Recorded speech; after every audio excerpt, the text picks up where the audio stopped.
이른 아침, 회사에 가는 길은 늘 그 소리로 시작됩니다.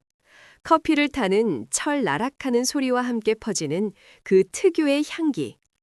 이 향기가 있어야만 하루가 제대로 시작되는 것 같아요. 아무리 맛있는 음식이라도 여러 번 먹다 보면 질리기 마련인데, 그와는 달리 커피는 매일 마셔도 질리지 않는 신기한 음료입니다. 오히려 커피를 한 잔도 마시지 않으면 마치 뭔가 빠진 듯한 찝찝함이 남곤 합니다. 그래서 저는 일과를 시작하기 전 한 잔의 커피를 마시며 누군가와 이야기를 나누는 것을 즐깁니다. 한국은 현재 세계에서 가장 많은 커피를 소비하는 나라 중 하나가 되었습니다. 한국커피협회의 공식 자료에 따르면 한국인 1인당 연간 커피 소비량은 약 367잔으로 이는 전 세계 평균의 약 3배에 해당합니다. 성인 기준으로 보면 연간 400잔 이상을 소비하는 것으로 추정되니 하루에 한 잔 이상 마시는 셈이죠. 농림축산식품부의 조사에 따르면 성인 중 83%가 하루에 한 번 이상 커피를 마신다고 응답했으며 아침에 가장 먼저 마시는 음료로 커피를 선택한 비율은 무려 72%에 달했습니다. 이쯤 되면 한국인은 물보다 커피를 더 자주 마시는 것처럼 보입니다. 이 말이 결코 과장이 아닐지도 모르겠어요. 우리는 왜 이렇게 커피에 빠져 살고 있는 걸까요? 유독 한국인들이 커피를 좋아하는 이유는 무엇일까요? 오늘은 이 커피에 대한 이야기를 나눠보려 합니다. 우리나라에 커피라는 단어가 처음 등장한 것은 1860년 철종 시절의 일이었습니다. 당시 전차도 없던 조선에서 프랑스 신부 베르네가 홍콩의 파리 외방전교회 본부에 편지를 보냅니다. 꼭 커피 20kg만 총 보내달라고. 한 명 더 있습니다. 바로 리부아 신부인데 그는 훗날 마카오 신학교에서 김대건, 최양어, 최방재 3명의 조선 청년을 가르친 스승이었습니다. 마카오는 그 당시 포르투갈의 식민지였기 때문에 신학교 식탁에는 빵과 와인, 커피가 자연스럽게 놓여 있었습니다. 리부아 신부의 기록에는 이렇게 남아 있습니다. 초선 유학생들이 서양 음식에 적응하지 못해 고생했지만 곧 익숙해졌다고. 이는 김대건 신부와 최씨 형제들이 커피를 맛본 첫 한국인이었을 가능성이 크다는 것을 시사합니다. 당시 유럽에서도 커피는 지식인과 귀족의 문화로 여겨졌습니다. 선교사들은 커피를 마시며 서로 교류했고 그것은 서양 문명과의 연결을 상징하는 것이기도 했죠. 그리고 시간이 지나 1883년 8월 제물포 개양 직후 작성된 수출입 난표에서 커피가 등장합니다. 이것이 바로 조선 정부 최초의 커피 수입이었습니다. 이 시점에서 커피는 왕실과 상류층의 생활 문화로 자리 잡았고 내수시장이 형성될 정도로 소비층이 생겨났습니다. 그 당시 조선을 방문한 서양인들의 기록에서도 커피에 관한 이야기는 빠지지 않았습니다. 대표적인 인물은 호레스 알렌으로 그는 조선 최초의 의료 선교사이자 후에 미국 공사로도 활동한 인물입니다. 그는 1884년 갑신정변 당시 부상당한 민영익을 치료함으로써 왕실의 신임을 얻어 고종의 어이가 되었습니다. 알렌은 미국으로 돌아간 후 조선에서의 경험을 이렇게 기록했습니다. 경복궁에서 대기하던 중 커피 대접을 받았다. 이는 그 당시 경복궁의 공식 접견에서도 커피가 제공되었음을 의미합니다. 이때 커피는 가베 혹은 양탄국이라고 불렸습니다. 갑은 당시 조선 상류층의 일반적인 명칭이었고 양탄국은 백성들 사이에서 통속적으로 부른 별칭이었습니다. 저 첫눈에 반십니다. 퇴근하고 뭐 하십니까? 딱히 정한 건 없는데요. 그럼 저랑 양탄국이란 사업을 하실래요? 그러던 어느 날 고종은 아간 파천의 시련 속에서 쓸쓸한 시간을 보내고 있었습니다. 그때 러시아 공사관과 가까운 인물인 손탁이라는 여인이 뭔가를 내놓습니다. 이게 무엇이요? 커피라고 합니다. 시커먼 것이 뭔 당약 같기려? 일단 한번 드셔보십시오. 고종은 커피 맛에 완전히 매료되었습니다. 아간 파천 이후 고종은 궁궐로 복귀한 뒤에도 커피를 계속 즐겼습니다. 그의 커피 사랑은 대단하여 아예 전용 카페를 세울 정도였습니다. 커피를 마실 공간이 필요하다.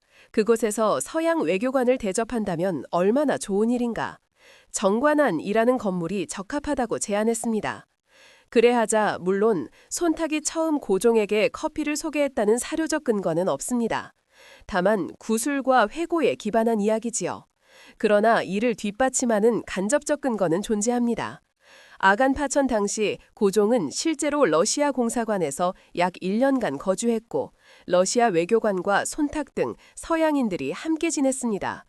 그들의 생활 기록에 따르면 커피, 빵, 포도주 등 서양식 음식이 제공되었고 당시 조선 궁중에서는 아직 커피 문화가 보편화되지 않았으므로 고종이 그곳에서 처음 커피를 접했을 가능성이 높다는 추정이 가능합니다. 고종에게 커피를 소개하는 데 결정적인 역할을 했던 손탁은 이후 손호텔을 세워 본격적으로 커피 장사를 시작했습니다. 위치는 독수궁 돌단길 근처로 사람도 많이 다니고 카페를 차리기에 딱 좋은 장소였습니다. 좋아요, 여기로 합시다. 손탁 호텔은 대박이었습니다. 당시 서울에는 외국인을 위한 숙소가 거의 없었고 서양식 음식과 위생시설을 갖춘 호텔은 손탁 호텔이 사실상 유일했기 때문입니다. 그리고 커피를 제대로 맛볼 수 있는 귀한 장소였지요. 하지만 손탁은 러시아 공사관과 연관된 인물이었기에 고종과 외교관들 사이에서 중개하며 비공식 고문 역할을 했습니다. 그렇다 보니 일본 쪽 인사들에게는 그리 좋은 시선으로 보이지 않았습니다. 저 여인이 러시아 앞잡이라 불리는 손탁인가? 하이, 맞스문이다. 저거 언제 손 좀 봐줘야 하는데. 손을 봐줘야 하는 날은 금세 찾아왔습니다. 1905년 을사 늑계 이후 대한제국의 외교권이 일본에 넘어가자 손탁은 정치적 압박 속에 1909년 러시아로 귀국하게 됩니다. 주인을 잃은 손탁 호텔도 빠르게 몰락했지요. 그러나 정치는 정치고 커피 맛은 어쩔 수 없는 법입니다. 1900년대 초부터 외국인과 선교사들을 중심으로 정동, 남대문, 명동 일대에 소규모 커피하우스가 등장하기 시작했습니다. 1910년 한일 병합 이후 커피는 일본을 통해 제도적으로 유입되었습니다. 일본은 이미 19세기 말부터 카페 문화를 갖고 있었고 이를 조선에서도 활성화시켰습니다. 1927년에는 카페 도쿄, 경성 카페 오리엔트, 평양의 모든 카페 등이 문을 열었습니다. 손인층은 돈 좀 있는 부유한 사람들로 경성 모돈보이들이 모든 것을 걸고 커피를 즐겼지요. 당시 커피값은 한 잔에 30전에서 50전으로 노동자가 하루 품삯으로 겨우 살 수 있는 가격이었으니 상당한 사치품이었습니다. 첫눈에 반했습니다. 퇴근 후 별일 없으시면 저와 커피 한 잔 나시겠습니까? 커피를 마시자고 하는 것 보니 돈 좀 있는 사람인가 보네. 1945년 해방 이후 일본 상인들이 철수하면서 커피 수입망이 붕괴되었습니다. 커피는 이제 마실 수 없나 싶었지만 미군정이 들어서면서 커피 시장에는 새로운 변화가 찾아옵니다.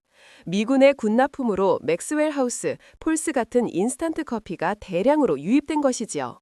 군납 물자의 일부가 암시장을 통해 민간에 풀리면서 고급 다방이나 외국인 전용 레스토랑에서 판매되었습니다.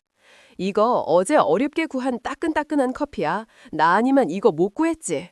그동안의 커피는 일부 부유층의 사치품이었지만 미군의 인스턴트 커피가 들어오면서 이제는 서민들도 마실 수 있는 식품이 되었습니다. 1950년 한국 전쟁이 터지자 커피는 다시 귀해졌습니다. 그래도 미군 보급선 덕분에 일부 지역에서는 오히려 커피 접근이 쉬워졌습니다. 부산, 대구 등 피란지에는 미군 부대가 주둔하면서 미군 커피가 암시장에서 거래되었습니다. 피란민 여성들은 미군 부대 주변에서 커피를 끓여 파는 부대 다방, 커피 포장마차 형태도 등장하게 됩니다. 이것이 전후 다방 산업의 시초가 되었지요. 전쟁이 끝나고 피란민들이 서울로 몰려들던 시기 사람들은 일자리가 부족했고 여성들의 생계 노동이 늘어났습니다. 커피는 비교적 저렴하게 만들 수 있었고 다방은 여성이 적은 자본으로 시작할 수 있는 생계형 자영업이었습니다. 1960년대에 들어서면서 박정희 정부가 경제개발을 추진하자 서울은 급속도로 도시화되었습니다. 관공서, 은행, 회사와 같은 사무공간이 늘어나면서 다방은 만남의 장소로서의 수요가 폭발적으로 증가했죠. 어이, 김 사장, 은상다방에서 12시에 만나세. 1970년대에는 다방 문화의 전성기라 할 수 있는 변주기가 찾아왔습니다. 당시 젊은 세대에게 다방은 단순한 커피집이 아니었습니다. 그것은 문화의 피난처였죠. 오늘도 여러분의 DJ 천리가 음악을 전합니다. 3번 테이블에서 신청해 주셨네요. 라우나의 고향 지금 시작합니다. 세시봉과 같은 음악 다방들이 생겨나면서 LP 음악과 통기타, 포크송, 팝송이 흐르는 공간이 되었습니다. 물론 커피를 다방에서만 마시는 것이 아니라 집에서도 마시고 싶다는 수요도 있었습니다. 이에 1970년대 초반 동서식품이 인스턴트 커피 및 프리마 기술을 개발하면서 커피, 설탕, 크리머를 한 봉지에 담은 제품이 등장했습니다. 이때 처음으로 커피 믹스 개념이 생겨났습니다. 과거에는 이렇게 주문했죠. 미스, 여기 둘둘 부탁해. 둘둘은 커피 2스푼, 프림 2스푼, 설탕 2스푼을 의미했습니다. 이런 황금 비율이 있었고 이 비율을 얼마나 잘 활용하느냐가 여직원의 중요한 능력으로 평가받던 시절도 있었습니다. 그러나 커피 믹스가 개발되면서 더 이상 나는 둘둘둘, 너는 둘셋 이런 주문을 할 필요가 없어졌습니다. 그 황금 비율은 어떻게 만들어졌을까요? 동서식품의 커피 믹스 배합 비율은 40년이 지나도 공개되지 않는 영업 비밀입니다. 동서식품 관계자는 커피, 설탕, 크리머는 당시 다방을 찾던 손님들이 가장 많이 찾는 비율로 배합했다고만 밝혔습니다. 빠르고 간편하게 누구나 황금 비율을 맞출 수 있는 커피 믹스는 폭발적인 인기를 끌었습니다. 이제는 다방에 가지 않아도 맛있는 커피를 언제 어디서든 마실 수 있는 시대가 된 것이죠. 다방 업계는 긴장할 수밖에 없었습니다. 커피 믹스가 인기를 끌면서 다방 매출이 확 줄어들어 버렸어. 어떻게 하면 좋을까? 차별화를 두어야지요. 우리는 배달을 하는 것이 어떨까요? 배달이라? 기가 막힌 개척일세. 80년대 다방업계는 본격적으로 배달을 시작했습니다. 이는 커피 믹스로는 대체할 수 없는 일이었습니다. 다방 아가씨라는 말이 생겨났고 덕분에 다방은 다시 인기를 얻었습니다. 사무실에서 혹은 작업 현장에서 빠르게 커피를 마시고 싶을 때는 커피 믹스가 제격이었습니다. 반면 사람을 만나거나 중요한 이야기를 나누거나 느긋하게 시간을 보내야 할 때는 다방이 적합했습니다. 시장은 그렇게 사이좋게 나누어졌죠. 그런데 여호와 이리가 숲을 지배하고 있는 가운데 공룡이 한 마리 나타났습니다. 1999년 7월 이화여대 앞에 스타벅스 2호점이 개점된 것입니다. 세련된 인테리어와 테이크아웃 서비스, 그리고 달라떼, 카푸치노와 같은 에스프레소 기반 음료들이 확산되면서 다방과 커피 믹스 문화의 프랜차이즈 카페 문화가 새롭게 태어났습니다. 하지만 초창기에는 비싸고 낯선 외국 커피로 인해 반응이 뜨뜻미지근했습니다. 누구나 기억할 것입니다. 커피 믹스에 길들여져 있던 우리가 아메리카노를 처음 맛보았을 때의 그 느낌을. 이게 뭐야? 이런 걸 왜 돈 주고 사 먹나? 저는 그런 기억이 납니다. 가격도 무척 비쌌죠. 하지만 한 번, 두 번, 몇 번 더 먹어보니 그 맛이 점점 좋아지기 시작했습니다. 특히 피곤한 아침, 잠이 덜 깬 상태에서 한 잔을 마시면 눈이 번쩍 뜨이곤 했습니다. 한번 그 맛을 알게 되면 회사에 출근해 밥을 먹고 나서도 커피가 무척이나 당기게 되죠. 아, 입이 심심한데 내가 뭘 안 한 게 있는 것 같은데? 아, 맞다. 커피를 안 마셨네. 이제 커피는 우리의 일상이 되어버렸습니다. 2000년대 중후반 스타벅스와 함께 투썸플레이스, 할리스, 엔젤리너스, 카페베네 등이 전국으로 확산되었습니다. 이 시기 카페는 단순한 커피 판매점이 아니라 자기만의 시간을 가질 수 있는 공간, SNS 세대의 문화 공간이 되었습니다. 커피 전문점은 급증하여 2000년대 중반 이후에는 2015년 12,000곳을 넘었고 2022년 말에는 통계청 기준으로 10만 729개를 기록했습니다. 2023년에서 2024년에도 10만 개 규모가 유지되었습니다. 김 사장, 요새 뭐 하고 사는지 아? 말도 마라. 카페 차려서 대박 터져서 아예 건물주가 됐다 하더라. 그랬습니다.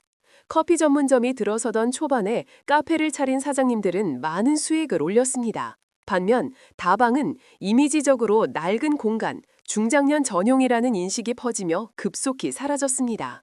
일부는 레트로 감성 다방으로 전환했지만 주류 시장에서는 밀려났죠. 그래도 커피 믹스는 여전히 강했습니다. 쓴 아메리카노도 좋지만 가끔은 달달한 커피 믹스가 당기는 날도 있죠. 그 비결은 익숙함이었습니다. 2024년 기준 국내 커피 믹스 시장 규모는 약 1조 2천억 원대에 이릅니다. 2000년대 중반 이후 다소 정체된 모습을 보이고 있지만 매년 10억 봉지 이상이 꾸준히 소비되고 있습니다.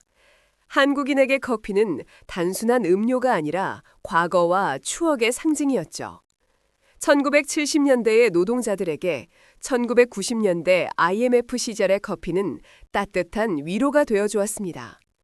앞으로 한국의 커피 소비는 어떻게 변화할까요?